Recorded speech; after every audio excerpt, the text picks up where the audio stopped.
Ok. Bonsoir à toutes.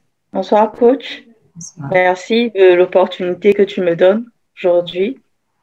Alors, je suis Gladys Abissa. Je suis mariée, mère de 4 enfants et je suis médecin généraliste. Et je travaille pour une ONG internationale dans le cadre de l'humanitaire. Alors, il faut dire que aux yeux du monde, j'ai réussi ma vie parce qu'on se dit, le schéma où on met tout le monde, c'est une femme, elle a un mari, elle a des enfants, elle a des diplômes, elle travaille et ben, elle a réussi sa vie. Donc, je vous assure que je ressentais un profond vide en moi, un vide que je ne pouvais pas expliquer, un vide que même mon époux ne pouvait pas combler, même mes enfants ne pouvaient pas combler. J'ai cherché quelqu'un pour m'expliquer qu'est-ce qui se passe. Je n'ai pas trouvé quelqu'un.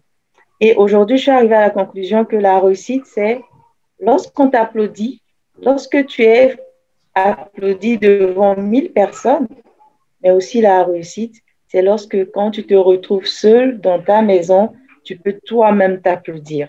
À ce moment-là, tu peux dire que véritablement j'ai réussi. Et ce vide-là se ressentait au niveau de ma vie sociale. Vous voyez, j'avais peur d'avoir des amis, j'avais des connaissances, voilà, mais des amis très proches, j'avais peur. Je disais vraiment, j'ai peur qu'on me blesse parce que les paroles me touchaient énormément. Et l'explication que je me donnais à moi-même, c'est je suis assez sensible. Non, je vous assure, avec le recul, ce n'est pas de la sensibilité, c'est un manque de confiance en soi. Parce que justement, aujourd'hui, quel que soit ce qu'une personne peut me dire, quelle que soit la phrase que je reçois, quelle que soit la phrase que j'entends, je sais qui je suis, donc ça ne m'ébranle pas. C'est comme ça qu'à la recherche de solutions, je suis tombée sur la vidéo témoignage d'une collègue qui parlait de la Dreams Academy. J'avoue que tout de suite, je n'ai pas réfléchi. J'ai sauté, j'ai appelé la coach Edvira. Il y a eu un premier entretien et puis voilà, je me suis inscrite. Ça a été un parcours de 3 mois, mais ça a été intense. Les premières étapes, ça a été vraiment de découvrir les blessures. Effectivement, quand j'ai fait le module, quand j'ai suivi le module sur les blessures, j'ai pu détecter une blessure d'humiliation. Depuis petite, j'étais toute menue, j'étais maigrichonne comparativement à ma sœur. Et quand on allait faire les boutiques avec les parents, on trouvait toujours chaussures à son pied, des habits pour elle, moi jamais. Et chaque fois, on me ricanait là-dessus. Mais je vous assure que ça a laissé quelque chose gravé dans ma tête. Du coup, j'avais peur du regard des autres. Même quand j'ai grandi, j'avais toujours peur du regard des autres. Quand je passe que quelqu'un est en train de rire, je me dis, ah, la personne, c'est de moi, assurément que la personne se moque. Alors, j'ai mis le doigt sur cette blessure-là et avec l'aide de la coach, j'ai mis en place j'ai élaboré un plan d'action, d'accord, avec comme objectif premier de véritablement penser cette blessure-là. Penser cette blessure, après, ça a été vraiment de booster mon estime. Comment j'ai fait pour penser cette blessure?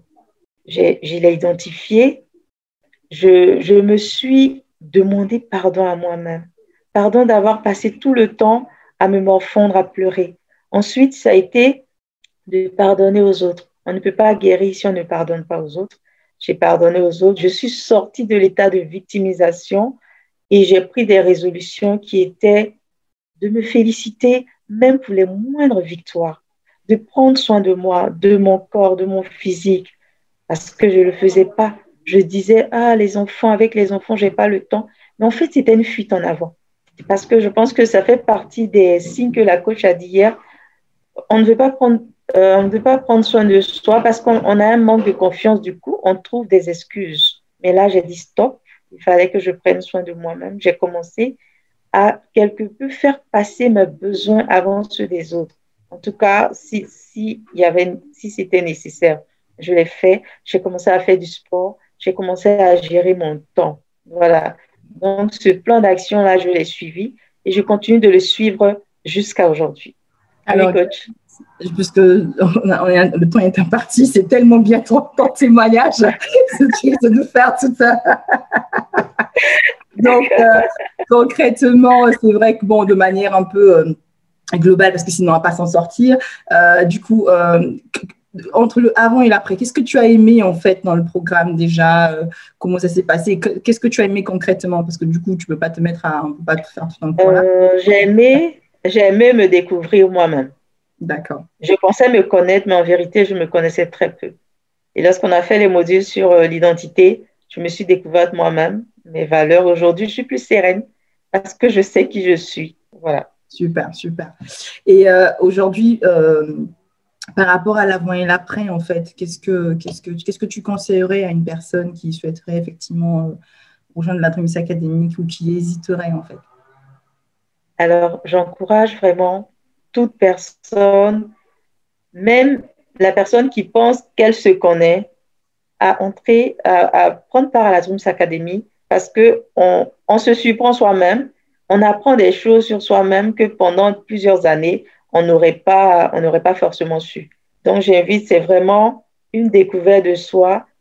Je dis aujourd'hui que quand on ne se connaît pas, on ne connaît pas ses forces, mais un guerrier qui va au combat, qui ne connaît pas ses forces, mais à la première balle, il est KO. Alors que quand tu te connais toi-même, tu connais tes forces, tes faiblesses, tu travailles là-dessus, tu es plus sereine, quelle que soit la situation qui se présente. Aujourd'hui, coach, tu es témoin. En sortant de la Dreams Academy, comme si c'était pour me tester, j'ai eu plein de situations là qui m'ont donné une baffe, mais je suis restée sereine et je reste toujours sereine. Et ça, vraiment, c'est un acquis de la Dreams Academy. Ok, super, super. Merci beaucoup pour ton témoignage. Donc, on va continuer. Alors, donc pour ceux qui hésitent, comme je disais, là, par exemple, comme je vous ai dit, hein, c'est vraiment l'exemple d'une femme épanouie, accomplie. Elle avait l'air accomplie, hein, vraiment médecin de son état, un bon travail, un mari, 4 enfants. Elle avait l'impression que tout allait bien, mais en fait, elle se rendait compte que vraiment, ce n'était pas du tout ça. Et voilà, donc depuis la Côte d'Ivoire, elle a regardé, elle a cherché sur les réseaux sociaux et puis finalement, elle est tombée sur un des témoignages parce qu'il y avait une de ses amies aussi qui avait fait la Dreams Academy, qui est du côté de la Côte d'Ivoire. Et en voyant témoigner sa copine, elle s'est dit, ben, ça a l'air intéressant. Et du coup, ben, elle avait quelques hésitations parce que elle se disait peut-être que c'est un truc bizarre et tout. Et donc, du coup, quand elle a eu mon entretien, on a eu, parce que j'ai des séances découvertes en fait de 30 minutes, et je l'ai rassurée. Notre premier entretien, elle a trouvé que c'est vraiment ce qu'il lui fallait. Elle était un peu dubitative parce qu'elle se disait, bon, je n'ai jamais fait du document personnel, peut-être c'est quelque chose d'une science-fiction, j'en sais rien.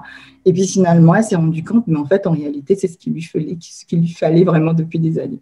Voilà, en tout cas, merci pour ton retour. Donc, ça m'a permis aussi de prendre une petite pause.